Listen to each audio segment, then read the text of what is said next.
2014 के बाद हारने की परंपरा शुरू हुई। हारने की परंपरा शुरू होने के बाद हाँ जीते ही है, मगर हारने की भी परंपरा हुई है।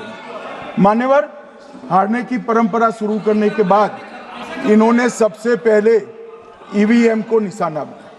आज मैं आपके माध्यम से सदन को और सदन के माध्यम से देश की जनता को बताना चाहता हूं, ईवीएम कौन लेकर आया इस देश में।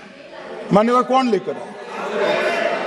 15 मार्च 1989 को जब राजीव गांधी इस देश के प्रधानमंत्री थे, तब ईवीएम लाने का कानूनी बदलाव किया गया था। सुन लो, अब राजीव गांधी के ईवीएम के कानून का भी विरोध कर रहे हैं। मान्यवर, इसके बाद में, अरे सुनो ना क्या प्रक्रिया हुई। इसके बाद में ईवीएम के खिलाफ किसी ने याचिका करी। इस देश की सर्वोच्च न्यायालय के 5 जजों ने बैठकर ईवीएम के कानूनी बदलाव को 2002 में उचित ठहराया। मानो राजीव गांधी को भी नहीं मानते, सर्वोच्च अदालत को भी नहीं मानते हैं। फिर 98 में मध्य प्रदेश, राजस्थान और दिल्ली, इसमें सिर्फ 16 विधानसभाओं में इसका ट्रायल लिया गया। कितना केयरफुल है ये भी बताता हूं। हुडा बैठो, ये भी कितना केयरफुली चुनाव आयोग आगे बढ़ा है। मध्य प्रदेश, राजस्थान और दिल्ली, ये राज्यों की सिर्फ 16 विधानसभा में इसका ट्रायल लिया गया। हर प्रकार से चेक कर ईवीएम का उपयोग सबसे पहली बार पूरे देश में 2004 में हुआ। 2004 का महत्व है माननीय, सबसे पहले 2004 में हुआ। पूरे लोकसभा चुनाव हमारे समय में ईवीएम का उपयोग हुआ। लाए राजीव गांधी, वहां से लेकर 2004 तक। और 2004 के चुनाव में कौन जीता भाई? वो जीत गए। उस वक्त ईवीएम की चर्चा बंद। 2009 का चुनाव हुआ, पूरा ईवीएम से हुआ, ये जीत गए। चुप्पी साध ली। 2014 में सब हम जीते तो कौ चालू कर दी। वो सरकार में थे। मान्यवर, ये क्या है? जब कानून आप लाए, मशीन आपने इंट्रोड्यूस किया, चुनाव आप पहला जीते मशीन से, दूसरा चुनाव जीते, मौत से 10 साल राज किया और हार गए तो फिर रोते हैं। मान्यवर, देश की जनता मानती है इसको। और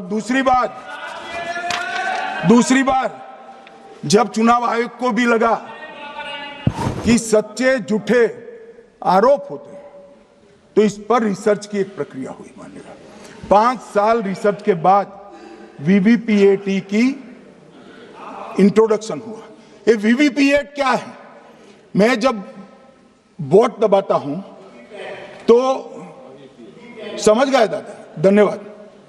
मान्यवर, मैं जब वोट दबाता हूं तो मैंने कमल के निशान पर वोट दबाया, तो पास में एक पर्ची निकलती है कि आपका वोट कमल के निशान पर रजिस्टर हो गया है। फिर भी आरोप हुए कि पर्ची वाले ये 2 अलग होते हैं। तो चुनाव आयोग ने निर्णय किया कि 5% ईवीएम और वीवीपैट के परिणाम कंपेयर होंगे। तो मशीन खुला, इसमें 396 वोट मिले।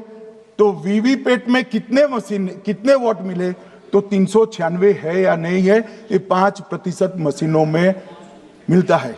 मान्यवर, मैं आंकड़े लेकर आया हूं चुनाव आयोग को पूछकर आज कि कितने वीवीपैट और मशीन का मिलान नहीं हुआ।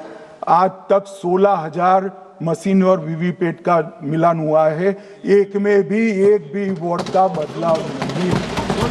और ये जब मतगणना होती है तब उनके पोलिंग एजेंट बैठते हैं मान्यवर, परिणाम पर वो साइन करते हैं, दोनों प्रकार के, मशीन के और वीवीपीएटी के परिणाम पर भी साइन करते हैं मान्यवर। और ये इस पर आरोप लगा रहे हैं मान्यवर। अब ये कह रहे हैं कि उस वक्त वाईफाई नहीं थी। सबसे पहली बात, 2004 में वाईफाई आ चुकी थी, मगर फिर भी चलो मान लो, आरोप लगाते गए। ईसीआई ने 2009 में एक छेड़छाड़ के आरोप पर भाग लेने के लिए 10 राज्यों में 100 ईवीएम लगाई गई। सब लोगों ने प्रयास किया, 2009 में कोई छेड़छाड़ नहीं कर पाए। फिर भी आरोप लगाए तो 2017 में इलेक्शन कमीशन ने जून 2017 में 3 दिन तक ईवीएम इलेक्शन कमीशन की ऑफिस में रखे कि कोई भी पार्टी आकर, कोई भी टेक्नोक्रेट आकर, कोई भी साइंटिस्ट आकर ईवीएम को हैक कर बता दे। ये तो गए ही नहीं, ये नहीं गए। मान्यवर, ये सिर्फ प्रेस में आरोप करते, ना अदालत में जाते हैं, ना चुनाव आयोग के पर जाते। मान्यवर, मगर एक्सपर्ट भी नहीं गए। आप कोई एक्सपर्ट भेज देते भैया, एक्सपर्ट भी नहीं भेजा। और मान्यवर, 2017 में फिर चुनाव आयोग इस निर्णय पर पहुंचा कि आने वाले सब चुनाव ईवीएम से होते हैं। अब चुनाव आयोग ने तो निर्णय कर दिया, मगर मैं भी साहब थोड़ा ज्यादा सोचता हूं। तो मैंने सोचा साला ये चुनाव आयोग कहता है कुछ नहीं हो रहा है, कुछ नहीं हो रहा है, तो ये लोग आरोप क्यों लगाए?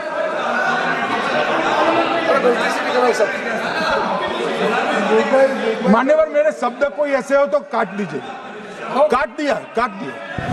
राहुल जी, मान्यवर, मैंने सोचा कि भाई कुछ गलती नहीं है। मान्यवर, कोई गलती नहीं है तो ये लोग विरोध क्यों कर रहे? फिर मुझे याद आया कि मान्यवर, जब इनके जमाने में चुनाव होते थे, बिहार और यूपी में सरकारें बनाती होती थी, पूरे के पूरे वोट के बक्से हाईजैक कर लिए गए। ईवीएम आने से ये बंद हो गया, ईवीएम आने से बंद हो गया। और मान्यवर, चुनाव की चोरी बंद हुई है, इसलिए पेट में दर्द हो रहा है। ईवीएम का दोष नहीं है, चुनाव जीतने का तरीका जनादेश नहीं था, करप्ट प्रैक्टिसेस थी, इसके कारण चुनाव जीतते थे। अब आज ये पूरे एक्सपोज हो चुके हैं। जब जनादेश पर चुनाव होता है तो आप जीत सकते हो, जीतो, स्वागत है उसका। मगर जब हारते हो तो अन्य कारण बताना, जैसे पहले मैंने कहा, ऐसा बताना, ये ठीक नहीं है। मान्यवर, कल मैंने लीडर ऑपोजिशन का भाषण स्वयं यहां बैठकर सुना है। पूरा भाषण उनका धागों में उलझ गया, थ्रेड्स में उलझ गया। मान्यवर, ये कहते हैं पीएम का शेड्यूल देखकर चुनाव आयोग चुनाव तय करता है। मेरा सभी सांसद महोदय से करबद्ध निवेदन है कि चुनाव होने के पहले के 1 महीने पीएम का शेड्यूल, और पीएम को लगभग 24 और 16 कितना होता है, 40 महीना हो गया। इसमें से किसी भी 1 महीने का शेड्यूल दिखाओ। पीएम की गति ही इतनी है, कोई भी महीना उठाओगे तो इतने ही प्रवास करते हैं। मान्यवर, इसको चुनाव का कोई लेन देन नहीं है। हमारे प्रधानमंत्री जनसंपर्क में आजादी के बाद सबसे ज्यादा प्रवास करने वाला प्रधानमंत्री। और मैं जानता हूं साहब, मैं जानता हूं नरेंद्र मोदी जी को 2001 से मैं बता सकता हूं, एक भी दिन की छुट्टी नहीं, एक भी वैकेशन नहीं, लगातार जनता का काम करना। मैंने कभी नहीं देखा उनको वैकेशन में। कई बार इनका अनुकरण करने का प्रयास करते हैं तो बीपी बढ़ जाता है इतना, ये फिर रूठ जाएंगे फिर।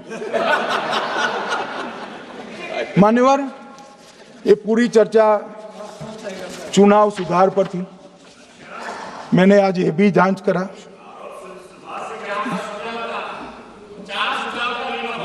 सुनो ना, जरा धैर्य रखो भाई। मान्यवर,